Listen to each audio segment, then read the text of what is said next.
ওয়ালা তাজাসসু, খবরদার তোমরা একে অপরের গোপনীয় বিষয় তালাশ করিও না, গোপনীয় বিষয় তালাশ করিও না। মান সাতারা মুসলিমান সাতারাহুল্লাহু ইয়াউমাল কিয়ামা,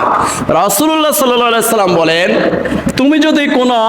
মুসলমান ভাইয়ের একটা গোপনীয় দোষকে ঢাকনা দিয়ে রাখছো,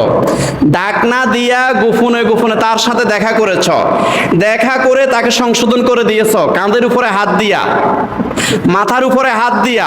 বুকে টানিয়া তাকে সংশোধন করে দিয়েছ, সংশোধন করার পরে সে সংশোধন হয়ে গেছে, তুমি সমাজে এটা ছড়াও নাই, সমাজের মধ্যে তার নিন্দাবাদ করো নাই, সমাজের মধ্যে তার গীবত করো নাই। রাসূলুল্লাহ সাল্লাল্লাহু আলাইহি সাল্লাম বলেন যে মান সাতারা মুসলিমান সাতারাহুল্লাহু ইয়াউমাল কিয়ামা, তুমি যে একজন মুসলমানের একটা গুনাহকে